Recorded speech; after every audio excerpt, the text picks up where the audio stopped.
시간에 우리의 상한 마음 그리고 또 줄인 마음 하나님 앞에 내려놓으며 우리 이 찬양을 부르며 예배에 나아갔으면 좋겠습니다. 마음이 상한 자를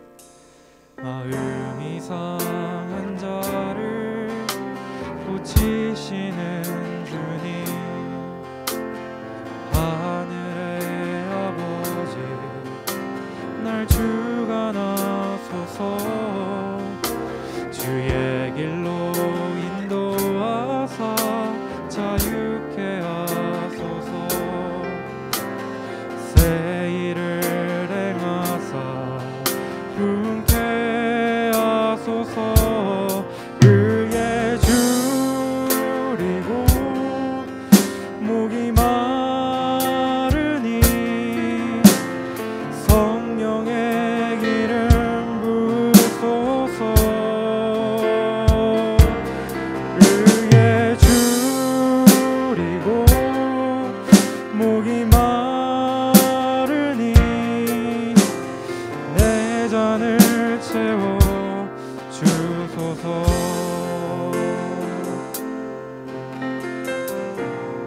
마음이 상한 자를 고치시는 주님, 하늘의 아버지 날 주관하소서. 주의 길로 인도하사 자유케 하소서. 새 일을 행하사 분케 하소서. 의에 줄이고 목이 마르니 성령의 기름 부으소서. 의에 줄이고 목이 마르니 내 잔을 채워 주소서. 우리 한 번 더 의에 줄이고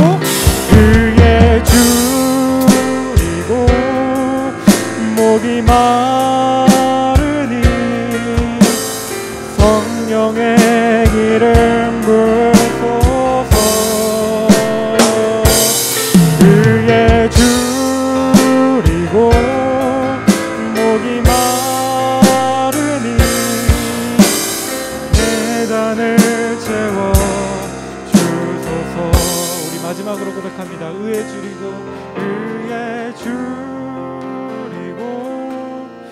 목이 마르니 성령의 기름 부으소서.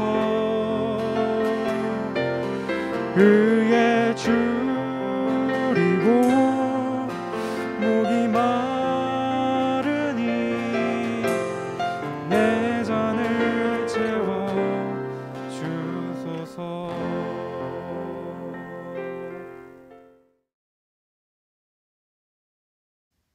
모든 것이 내게 가하나 다 유익한 것이 아니요 모든 것이 내게 가하나 내가 무엇에든지 얽매이지 아니하리라. 음식은 배를 위하여 있고 배는 음식을 위하여 있으나 하나님은 이것저것을 다 패하시리라. 몸은 음란을 위하여 있지 않고 오직 주를 위하여 있으며 주는 몸을 위하여 계시느니라.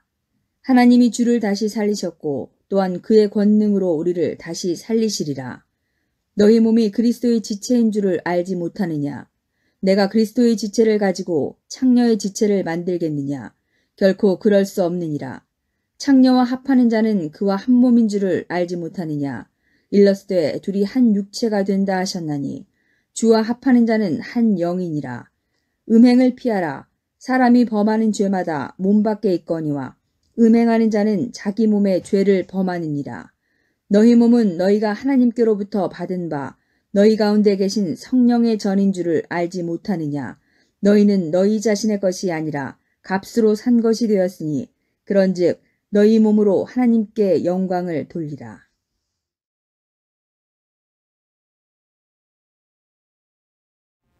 오늘 말씀은 고린도전서 6장 말씀인데요.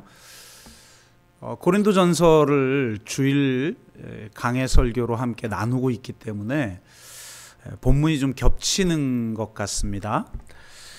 그래서 오늘은 우리가 함께 기도할 수 있는 그런 포인트만 좀 짚고 넘어가는 그런 수준에서 짧게 좀 말씀을 드리도록 하겠습니다.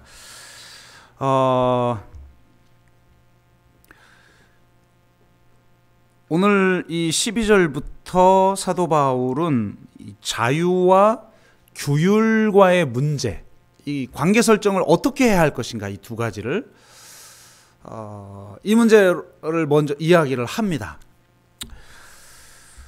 가장 중요한 건 모든 것이 가하나예요. 그러니까 명백한 윤리적 죄, 타인의 것을 빼앗는다든지, 혹은 그게 물질이든 생명이든요, 사랑의 관계를 파괴시킨다든지, 이런 것들이 아닌 문제들, 그런 문제들이 굉장히 많죠. 제사를 드리는데 절을 해야 되느냐 말해야 되느냐, 해도 되고 안 해도 됩니다. 옛날에는 물론 신앙의 순수성을 위해서 절 안 해야 된다 이러고 지키는 것, 저는 아주 중요하다고 생각합니다. 이 문제를 나중에 한번 다루겠지만, 술 먹어야 되느냐 말아야 되느냐, 먹어도 되고 안 먹어도 됩니다. 그러니까 그런 문제가 아니라면 모든 것이 가하다는 거예요. 율법에서 자유한 자들은 자신이 그냥 취사 선택하는 것이지, 그거에 무슨 목숨 걸어야 하는 그런 게 아니라는 거예요. 구약의 시대는 그걸 목숨 걸고 지키는 것이 신앙의 기준이었기 때문에 또 지키는 게 중요합니다. 그러나 신약으로 넘어와서는 모든 것이 가하다는 거예요. 그런데 한 가지 염두에 둬야 된다는 겁니다. 모든 것이 유익한 것은 아니다. 그러니까 율법과의 관계 속에서 우리는 율법의 노예가 아니다. 외적으로 만들어 놓은 규율이 생명의 본질, 그 사랑의 본질보다 중요한 게 아니라는 거예요. 그런 것에서는 자유하라는 거예요. 그런데 또 하나의 그것만 가지고는 이 문제를 해결할 수 없다. 자유와 규율의 문제를 해결할 수 없다. 모든 것이 가하다. 그러나 모든 것이 유익한 건 아니다. 이 사도 바울 정말 기가 막히죠. 근데 여기서 말하는 유익이라는 건 무슨 계산적인 유익, 물질적인 유익, 혹은 육적인 유익, 이런 걸 말하는 게 아니죠. 영적인 유익을 말하는 것이고, 무엇보다도 공동체적 유익을 말하는 거예요. 관계적 유익을 말하는 거예요. 내가 얼마나 위대한 사람이 되는가, 물론 그것도 중요하죠. 그리고 그 위대함의 가장 중요한 기준은 미덕 아닙니까? 덕? 그래서 내가 정말 덕을 갖춘 사람이 되는 것 중요하죠. 단순한 기능인이 아니라 덕을 갖춘 사람이 되는 것 굉장히 중요한데, 기독교에서 말하는 덕이라는 것은 그냥 개인의 하나의 성품 정도를 말하는 것이 아니라 바로 공동체적 유익. 나의 이 성품이 공동체를 세우는가, 아니면 자기만 잘나게 만드는가, 차원이 다른 것이죠. 그러니까 나에게 유익하다라는 건 뭐냐면 덕을 세우는 것이고, 그 덕이라는 건 뭐냐면 공동체를 세우는 거예요. 그것의 유익, 그러니까 실체적인 게 아니죠. 어느 한 개인이 이게 좋냐 나쁘냐 따질 수 없다는 거예요. 그냥 그거는 악이 아닌 한 모든 것이 가하다, 자유하라는 거예요. 그런데 공동체적 관계에 따라 그게 악이 될 수도 있고 선이 될 수도 있는 것들이 있다는 거예요. 유익을 주는 것, 공동체를 세우는 것이 있고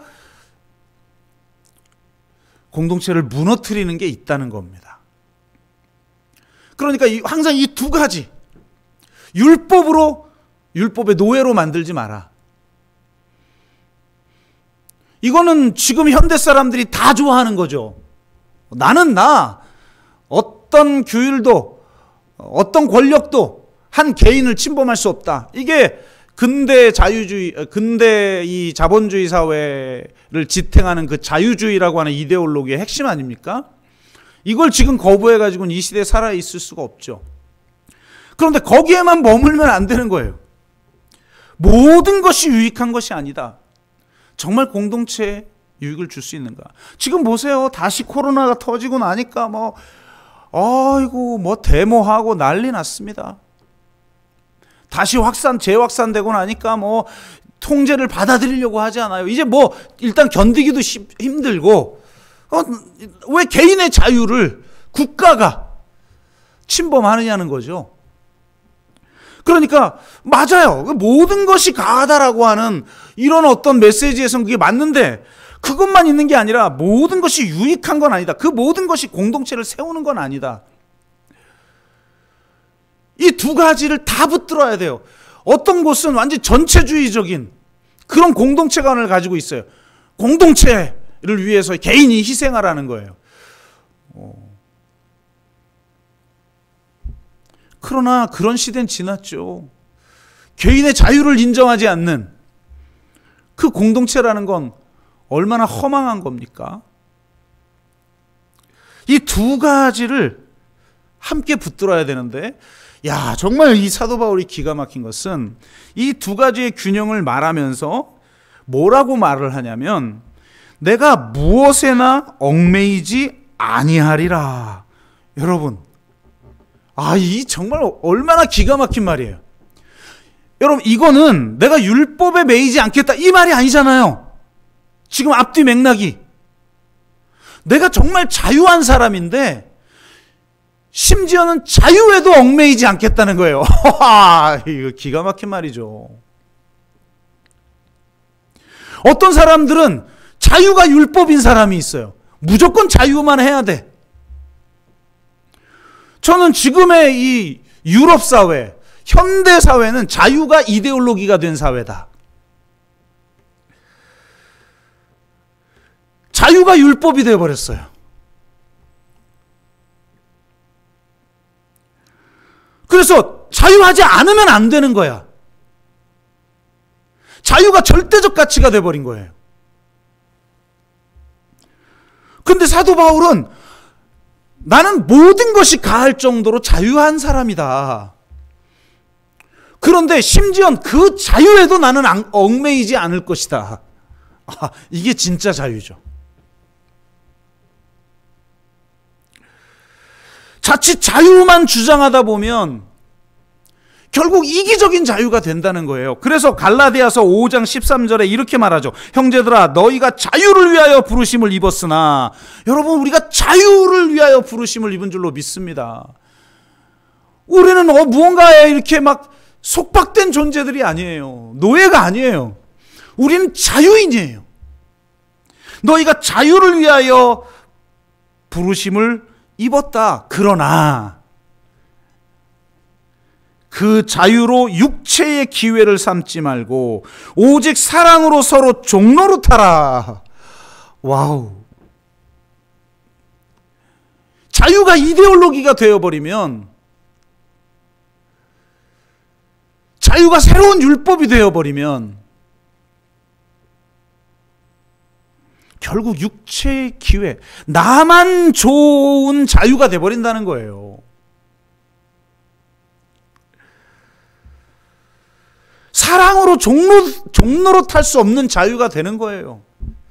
진짜 자유는 내가 종노릇해야 할 때 종노릇할 수 있는 자유예요. 어떤 분이 그러죠. 쉬운 예로 하나 들면 그냥 관계까지 나아갈 필요도 없이, 어떤 사람은 막 담배 필 자유 얘기하잖아요. 담배 피우는 게 죄인가요? 술 먹는 게 죄인가요? 죄 아니에요. 그런 유치한 수준을 기독교가 말하지 않아요. 그런데 그 사람들이 뭐라 그래? 그냥 또 피면 굉장히 자유한 사람인 것처럼. 그게 자유인가요 또? 필 자유를 누리는 게 또 자유일까요?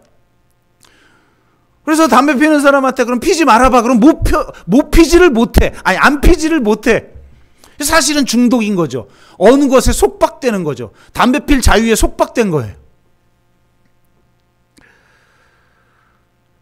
그러니까 사도 바울이 너무나 중요한 말을 하고 있는 거예요. 이 얼마나 위대한 기독교의 원리인지. 자유로 육체의 기회를 삼지 말고 사랑으로 서로 종로로 타라. 사랑한다면서 서로를 노예로 만들지도 말고 서로 진정으로 자유를 주는 사랑. 그런데 뒤집어서 사랑할 수 있는 자유. 이 역설이야말로 기독교에서 주장하고 있는 자유와 규율의 관계다. 이렇게 사도 바울은 이야기하고 있는 것입니다. 그러면서 한 단계 더 나아가 이 주장의 근거를 이야기하는데 뒤에서 이렇게 말하죠. 예수 그리스도가 우리를 위해서 죽으시고 우리를 값으로 샀다는 거예요. 값으로 산 것이 되었으니 그런즉 너희 몸으로 하나님께 영광을 돌리라. 예수 그리스도가 우리를 죄에서 자유케 했다. 여기에 머물면 안 돼요. 값 주고 샀다까지 나아가야 돼요. 예수 그리스도께서 그 핏값으로 말미암아 우리를 샀다는 거예요. 그러니까 이런 율법에 얽매이지 않는 자유를 우리에게 주셨죠. 그 죄로부터, 노예의 신분으로부터 우리를 자유케 하기 위해서 정말 상상할 수도 없는 대가를 지불하셨죠. 그런데 그렇게만 말하면 안 된다는 거예요. 사도 바울은 값으로 샀다는 거예요. 샀다는 거예요. 그러니까 구원은 죄로부터 자유케 되는 데서 끝나는 게 아니에요. 동전의 양면처럼 다른 면은 뭐라고 되어 있느냐? 값으로 샀다는 겁니다. 그러니까 구원은 주인이 변경됐다는 거예요. 자유인이 되면서 동시에 또한 새로운 노예가 되는 거죠. 그런데 그 노예는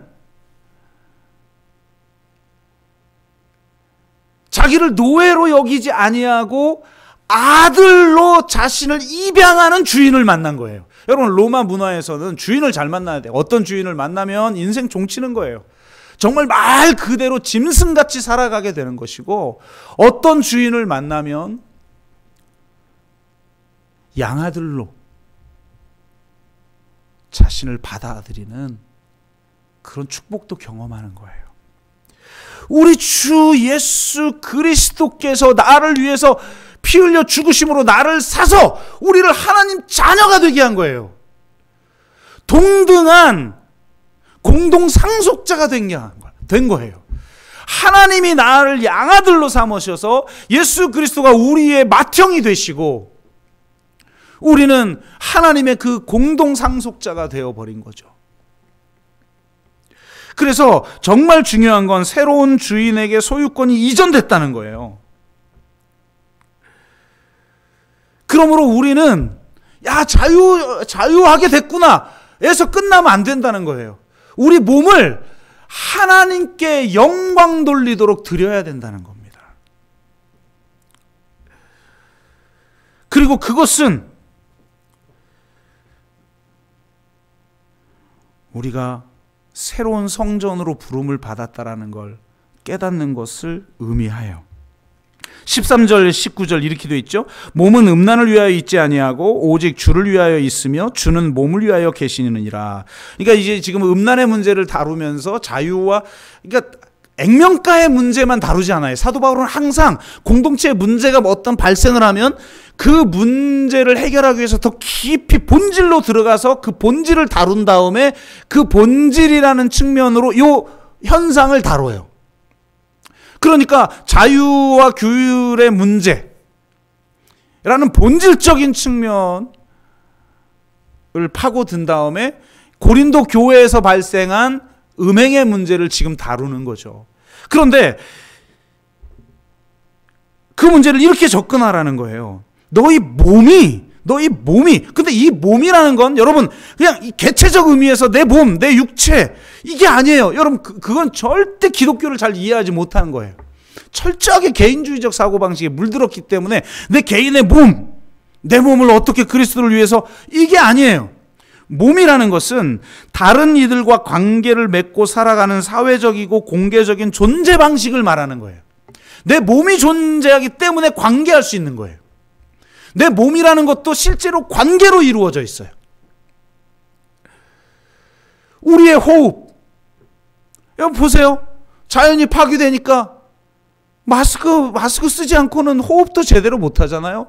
미세먼지 때문에 내가 아무리 운동을 해도 건강한 사람 요즘 폐암으로 다 지금 얼마나 많은 사람들이 죽어요. 미세먼지 때문에. 폐암으로 담배 펴서 폐암으로 죽는 게 아니라 8, 90%는 다 담배를 피지 않는데 폐암으로 죽어요. 그러면 지금 이 자연과 내가 연결되어 있는 거잖아요.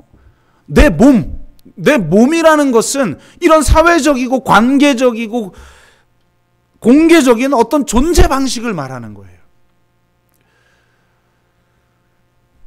그래서 한 개인의 내적 상태만을 말하는 것이 아니라 이 모든 관계 안에서, 공적 영역 안에서 우리의 몸을 통해 어떻게 삼위일체적 사랑의 사귐을 드러낼 것인가, 어떻게 우리의 관계를 하나님의 성전, 즉 하나님이 임재하시는 그 관계로 만들 것인가, 이걸 말하는 거예요. 그러니까 너희의 그 몸은, 이건 개인의 그 몸 육체만을 말하는 게 절대 아니에요. 너희들의 그 몸은 오직 주를 위하여 있다. 그리고 주님은 그 몸을 위하여 있다. 와, 그러잖아요. 교회가 그리스도의 몸이고 그리스도는 교회의 머리 되신다고 그러잖아요. 그러니까 머리 되신 그리스도는 우리의 몸을 위해서 있는 거죠. 그리고 19절, 너희 몸은 너희가 하나님께로부터 받은 바 너희 가운데 계신 성령의 전인 줄을 알지 못하느냐. 얼마나 기가 막힌 말입니까? 성령의 전, 그거를 파괴하는 죄가 음행이라는 거예요. 그러니까 윤리적인 의미에서 잘못된 죄이기 때문에 음행이 문제가 아니라 그 음행이라는 것은 바로 이 몸을 파괴하는 죄라는 거예요.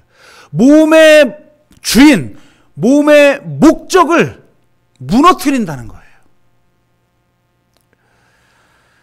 그러므로 우리 몸이 오직 그리스도를 위하여 있다라는 것. 그리고 성령이 거하시는 성전이라는 것. 그것을 위해서, 그것을 지켜내기 위해서 음행을 너희는 버려야 된다. 이렇게 말하고 있는 것입니다. 정말 저와 여러분이 이런 하나님의 말씀을 좀 붙들고 올 한 해 모든 것은 가하지만 모든 게 유익한 건 아니고, 그 유익이라는 건 공동체를 세우는 덕을 말하는 것인데, 내 자유를 그냥 누리는 데 끝나는 것이 아니라 서로 종로로 타는데 자신을 복종시키고, 그 복종시킨다는 것은 사람에게 복종하는 게 아니죠.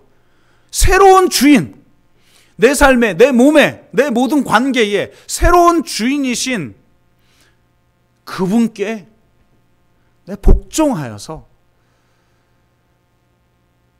참 성전이 됨으로 하나님께 영광을 돌리는 그런 삶을 살아가는 정말 저와 여러분 되시기를 주의 이름으로 축복합니다. 그래서 오늘 기도할 때 정말 하나님, 나의 몸을, 내 개인 육체를 넘어서는 나의 모든 관계를 하나님의 성전, 하나님이 임재하시고 성령이 임재하시는 성전으로 세워 하나님께 영광 돌리는 한 해가 되게 하여 주옵소서. 이렇게 기도하기를 바랍니다. 우리 한번 같이 이런 기도 제목을 가지고 기도할까요?